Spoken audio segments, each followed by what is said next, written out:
The Newsagents. Last night, there was a Sun newspaper exclusive. Their political editor had got hold of details from the Home Office that the first asylum seeker was on a plane heading to Rwanda. Someone's dream, seemingly, had come true. Except there's possibly less to this story than meets the eye when you look at the details. There was just one person. He was paid to go, he volunteered to go, and he'd already had his application for asylum rejected here. This is not the same as Rishi Sunak's plan to stop the boats.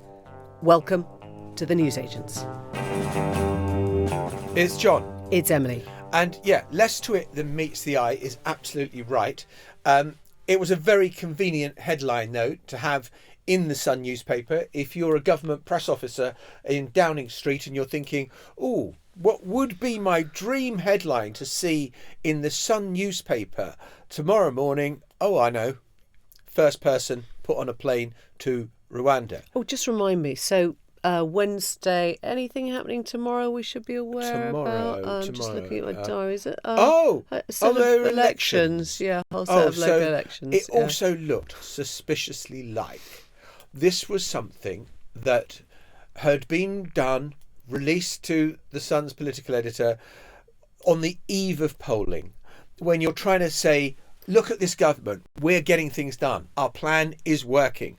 It's nothing to do with the big plan on Rwanda, but they can say, we've got one person, he has gone, he's now in Rwanda. Yeah, and it's so funny, isn't it? Because it will be talismanic, this sort of, this flight, this person. It's a bit like, the first person to get the COVID vaccine. I'm sure we will know names and details and country of origin and all the rest of it. This is not the same as the legislation that just came through the courts last week. And it's certainly not the same as forced deportation, Rishi's plan that we've heard so much about to stop the boats. But what's interesting is hearing ministers now sort of doing the rounds and trying to find their way through what this means, because on the one hand they don't want to seem naive, they don't want to go, oh no, it is part of the forced deportation plan. They know it's not, it's a voluntary thing, it's completely different.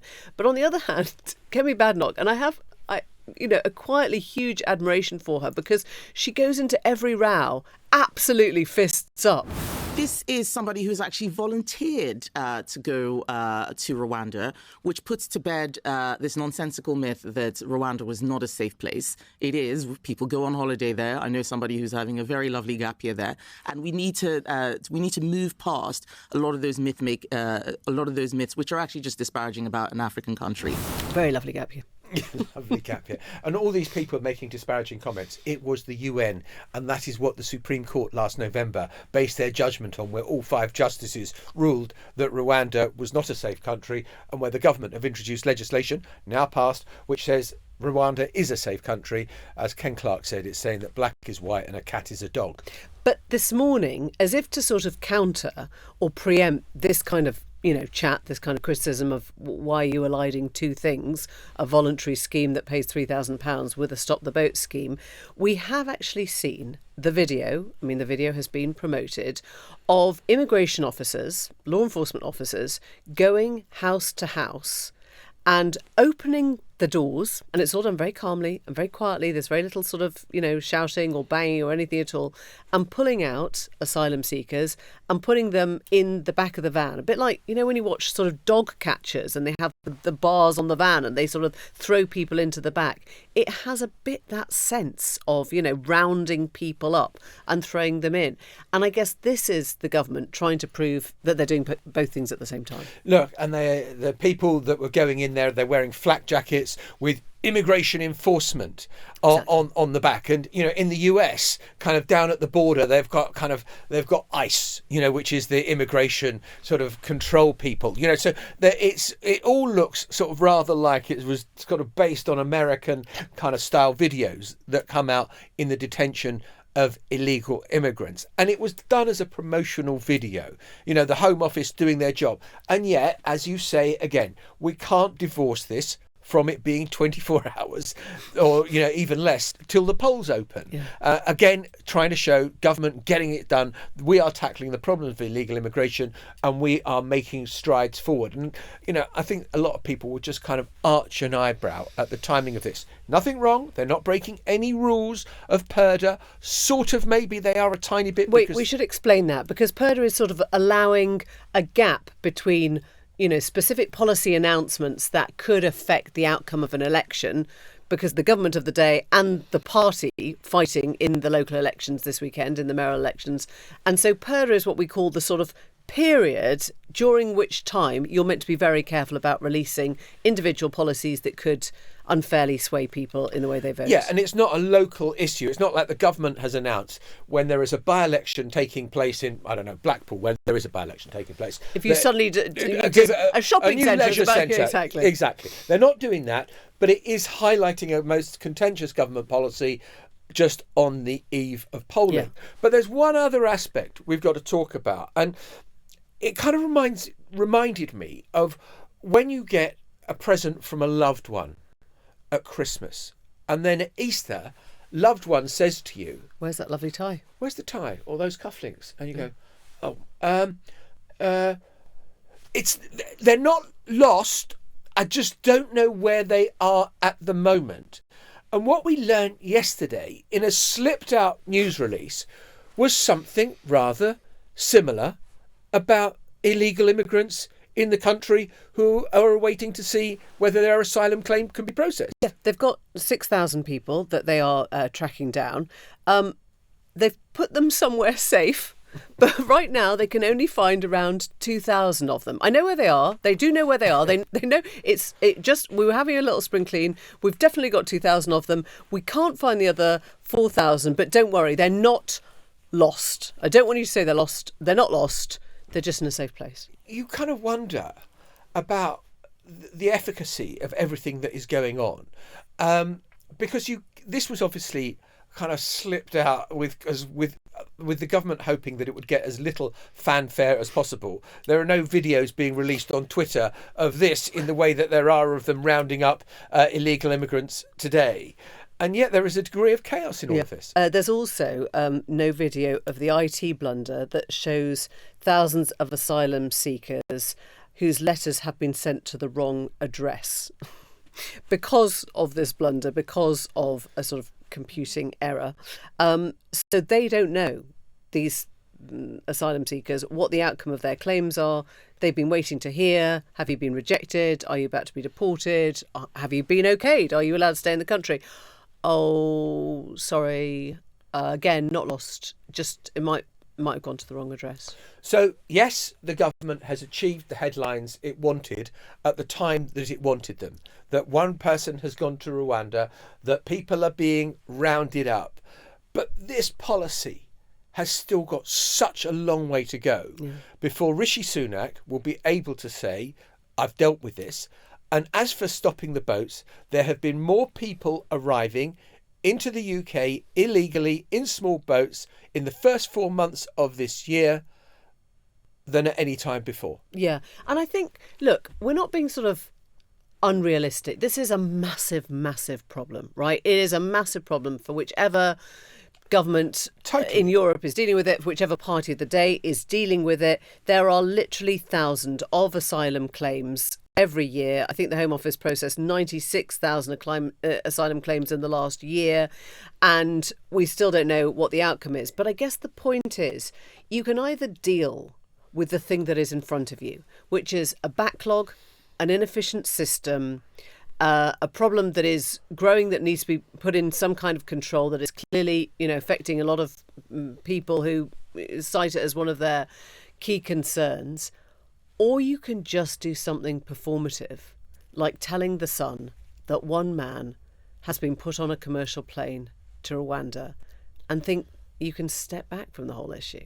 And I think that is where things get really hard to understand, why you would put the money, why you would put the effort, why you would put the sort of legal tussle into something that goes against the grain of actually solving the far bigger problem. And this is where the issue is so complicated, because there are so many kind of swirling cross currents in all of this that, the government has set the benchmark. Rishi Sunak has set what success is by saying, I want to stop the small boats. That's what success looks like. The small boats aren't stopping. But maybe there is some success in the fact that a large number of people who are awaiting asylum or illegal immigrants have disappeared across the border from Northern Ireland into the Republic because they fear.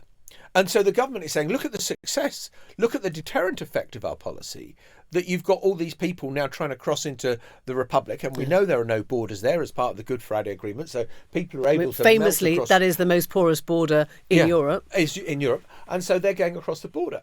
But you've now got a problem on the border between North and South in Ireland. And, is it a deterrent? Well, maybe some people fear it is, but for all those people in Calais, are they deterred? There's absolutely no evidence that any of them are deterred by the Rwanda policy. Well, we thought we had whetted your appetite for a bit more local. Whetted your chair. That's just at the weekend, John. You've had your pills today. Whetted your appetite for local election chatter.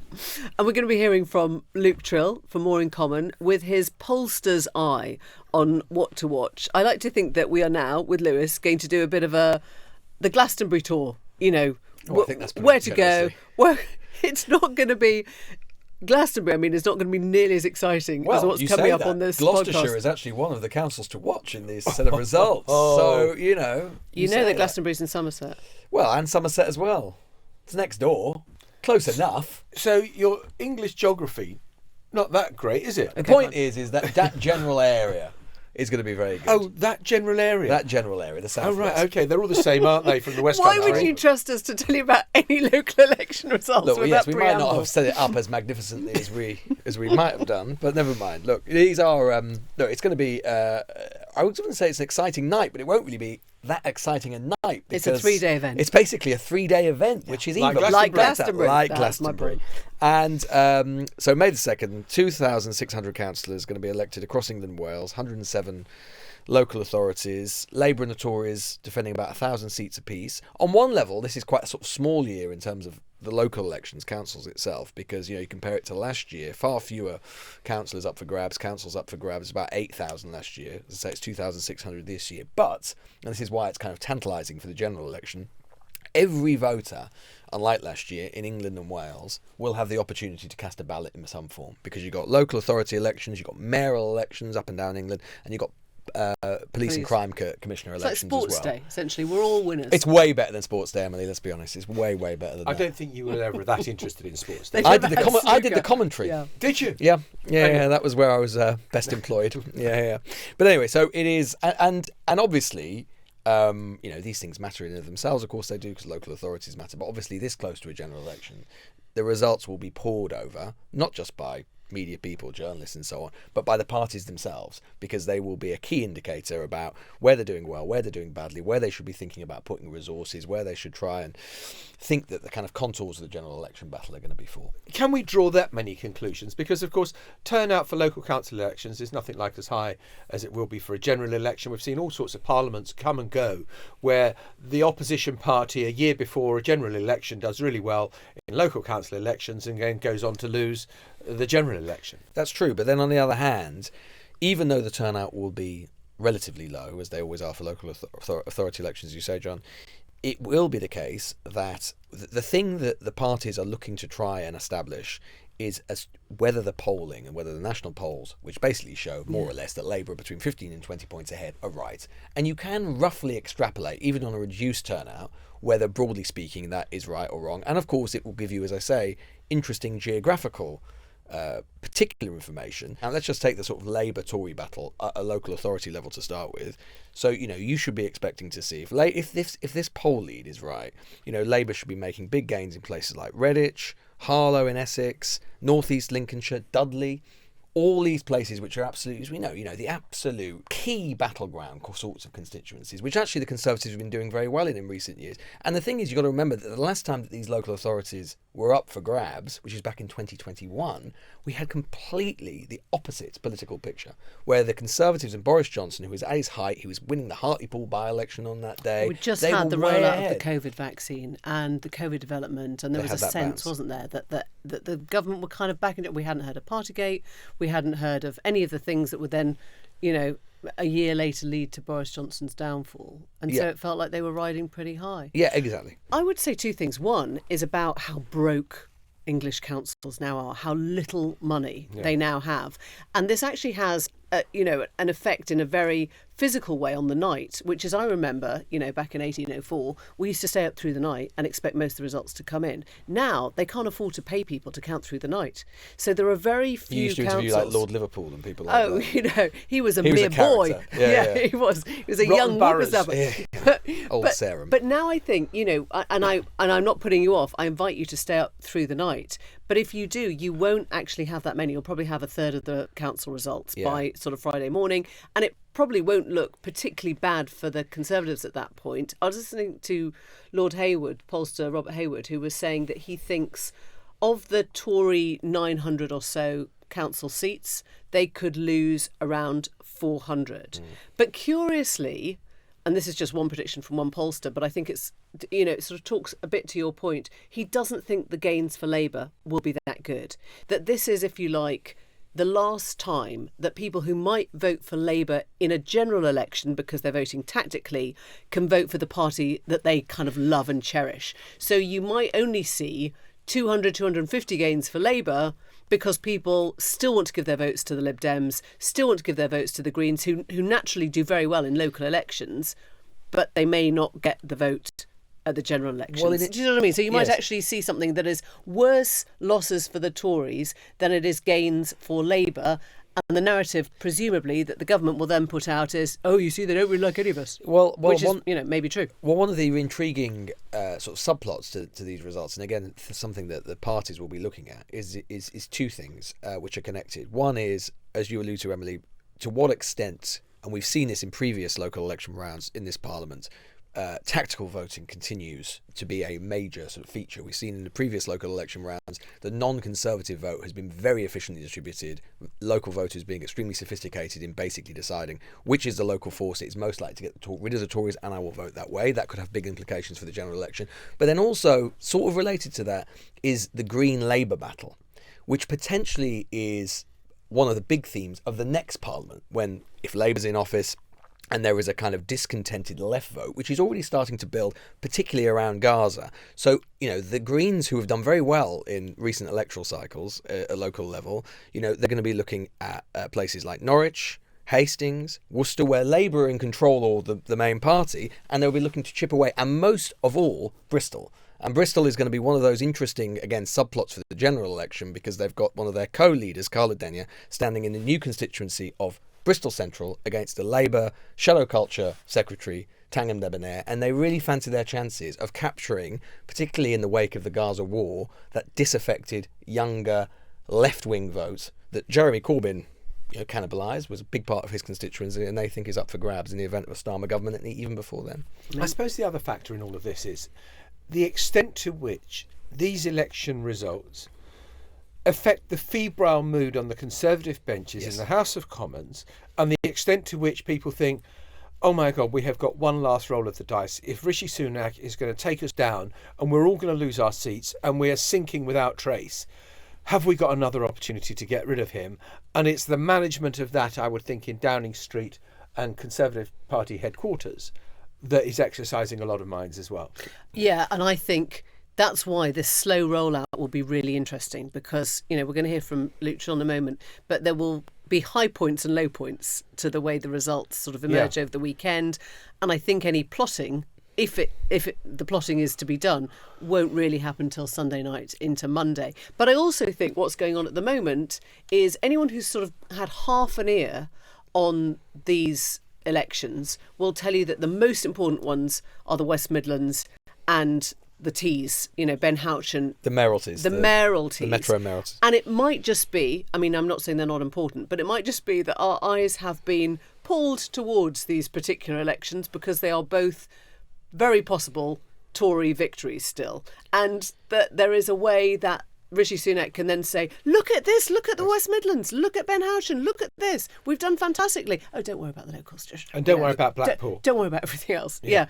And so you do have to slightly resist your eye being pulled to the things that people want you to look at. The Tories have been very good in this cycle about expectation management, which they often are quite good at, and particularly, as you say, Emily, pointing people to the Tees Valley mayoralty, which I think most people think is in the bag for Ben Houchen. That's not unremarkable in itself in one sense, in the sense that Teesside always had, some Conservative support, but it is absolutely true that Ben Houchen, as a political figure, as a mayor, has managed to really embed Conservatism in Teesside. He got 75% of the vote last time. It's incredible. You don't usually get that in a democracy. It's almost sort of Putin-esque.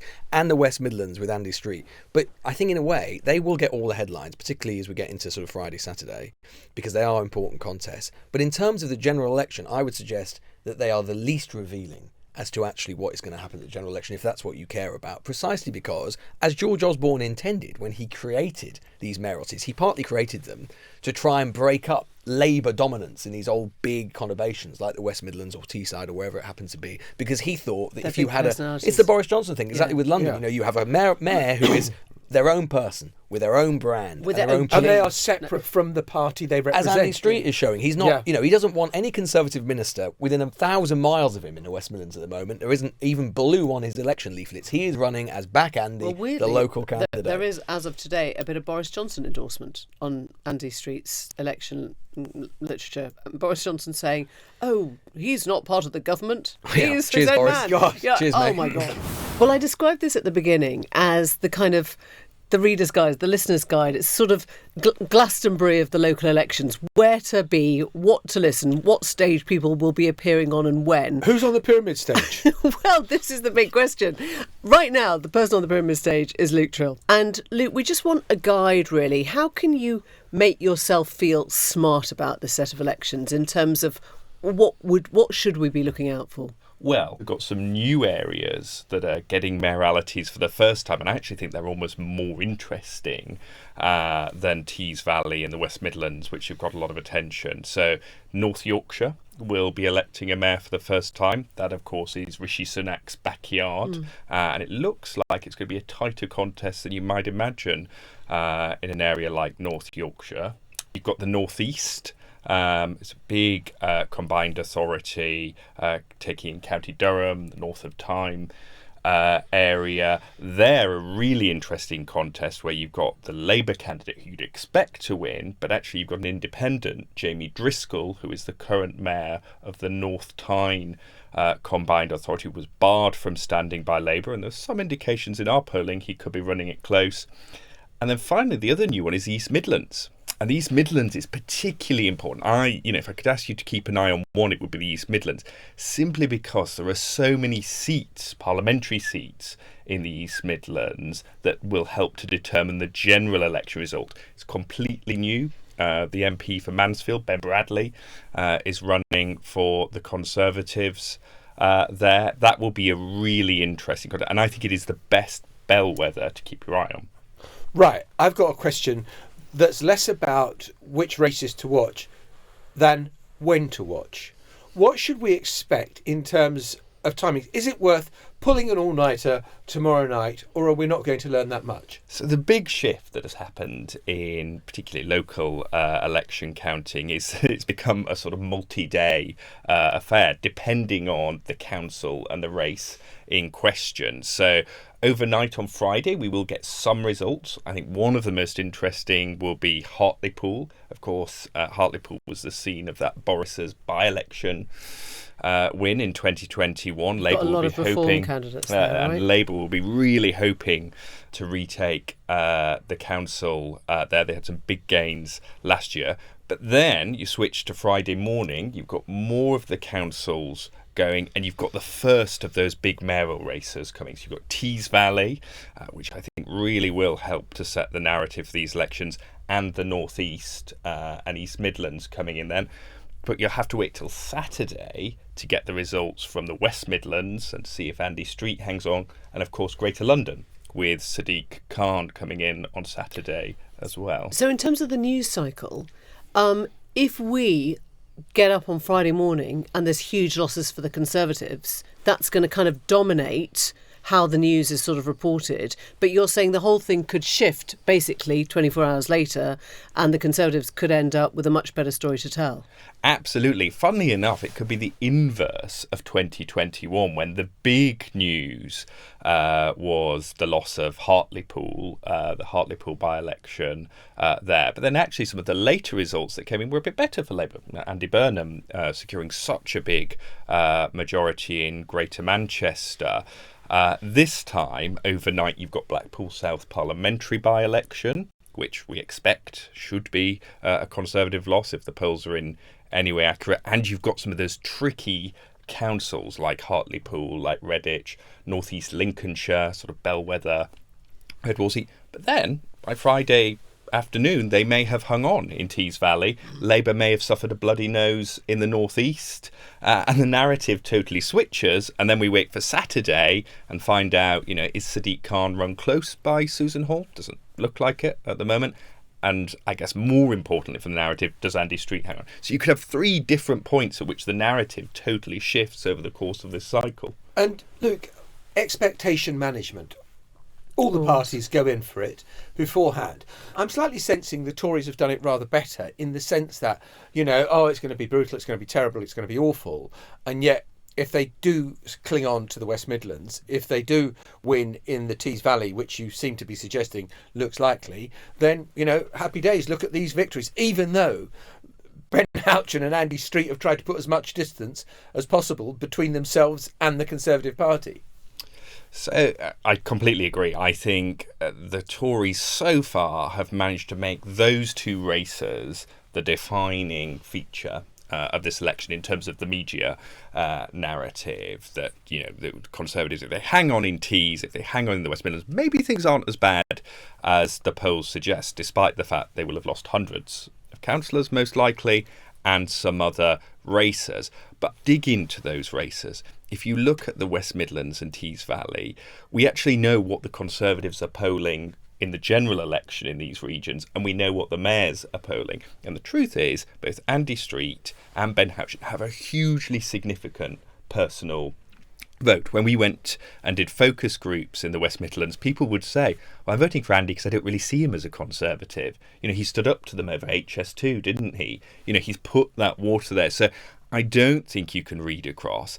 And Ben Houchen, bear in mind, Ben Houchen got elected in 2021 with 72% of the vote. If the Conservatives lost that and the swing was replicated at the general election, they'd be left with 3 or 4 seats overall. So these are not bellwethers, which is why I would say look at those numeralities, because there isn't an incumbent. People don't have that personal vote. So you're starting from scratch almost. And I think particularly these ones, and also the council elections, where we expect the Conservatives to lose somewhere between 300 and 500 of the 900 odd they're defending. A quick word about reform, which I know people will be sort of focusing on, but it doesn't really tell us a proper story because they're not, frankly, fielding that many candidates. They're not fielding a full slate because they haven't got them.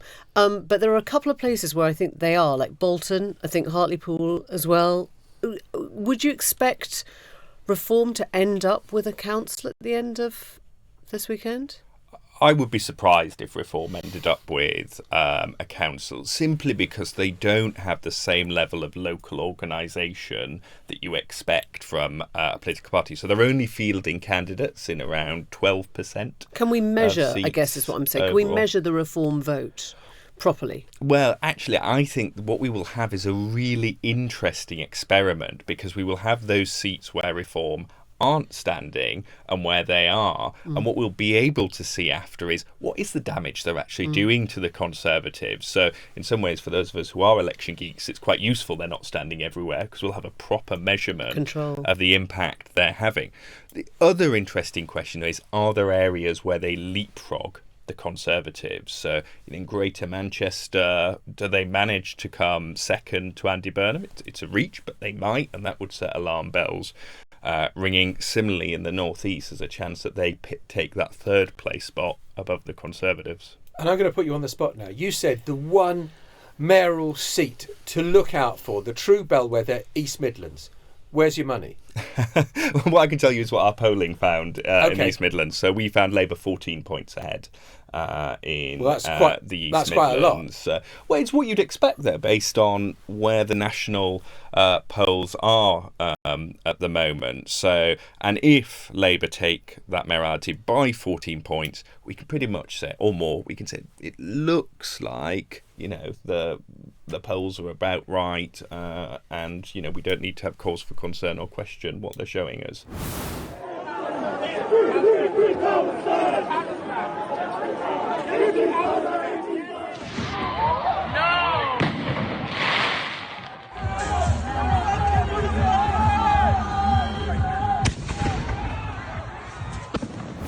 The tense, uneasy standoff at American universities turned into violence last night, with a particularly bad confrontation at UCLA, the University College of Los Angeles, where pro-Israel, pro-Palestine supporters in their different encampments seemed to get into a fight.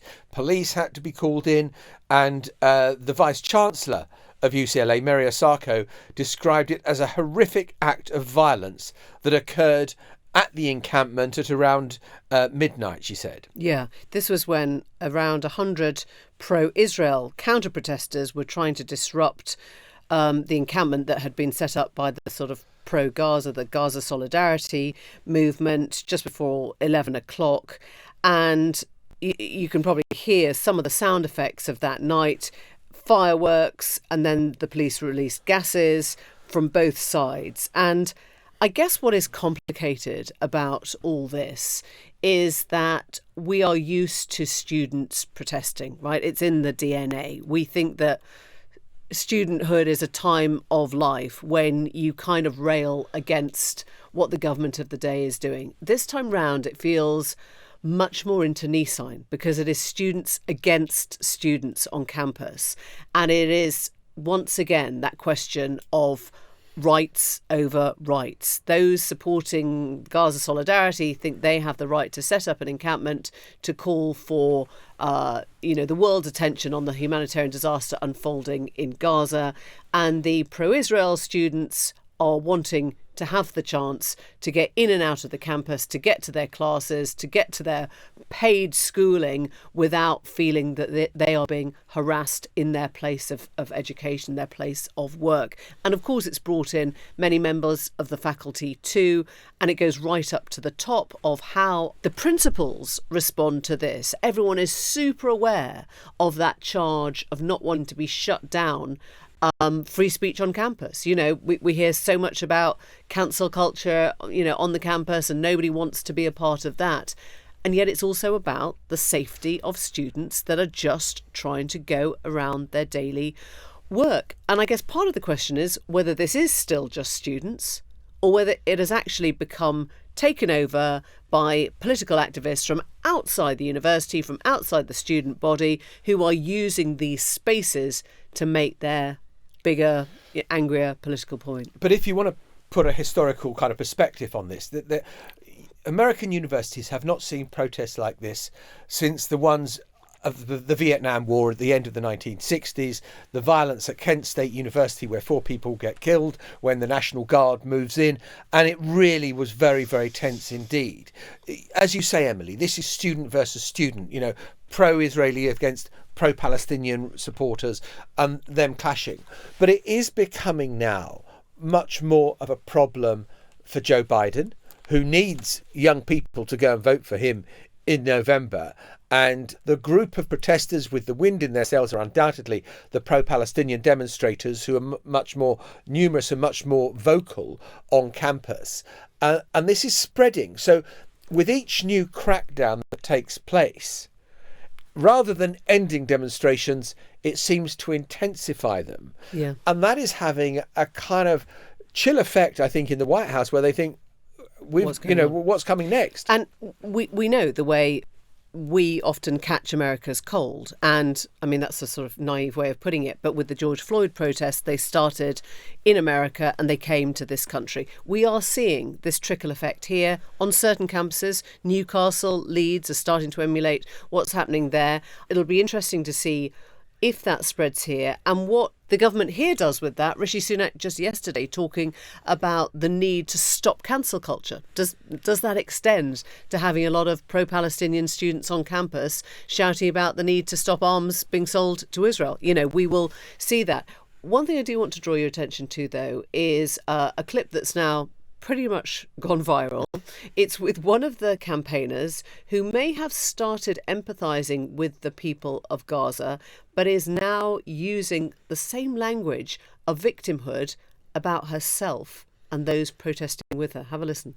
Why should the university be obligated to provide food to people who've taken over a building? Well, first of all, we're saying that they're obligated to provide food to students who pay for a meal plan here. But you mentioned that there was a request that food and water be brought in, unless I misunderstood. To allow it to be brought in. I mean, well, I guess it's ultimately a question of what kind of community and obligation Columbia feels it has to its students. Do you want students to die of dehydration and starvation or get severely ill, even if they disagree with you? If the answer is no, then you should allow basic, I mean, it's crazy to say because we're on an Ivy League campus, but this is like basic humanitarian aid we're asking for. Like, could people please have a glass of water? Please have a glass of water. Ooh. I mean, you know, given the suffering that there is in Gaza, for sympathisers at Columbia University in New York, an Ivy League college with $90,000 a year tuition fees, for the protesters to talk about their humanitarian rights and they might die of starvation and dehydration, I'm kind of going to say maybe that is just a little hyperbolic. Yeah, I mean, I'm sure she's not representative of many of the protesters who are there, you know, for all the best reasons and would manage to keep their own sort of needs out of the conversation of protest. But a clip like that will do so much damage to the cause of students everywhere who are actually trying to make a point about a much bigger sort of world affair and somehow makes it seem me. It's all about us. We'll be back tomorrow. We'll see you then. Bye-bye. Bye. The Newsagents. This is a Global Player original podcast.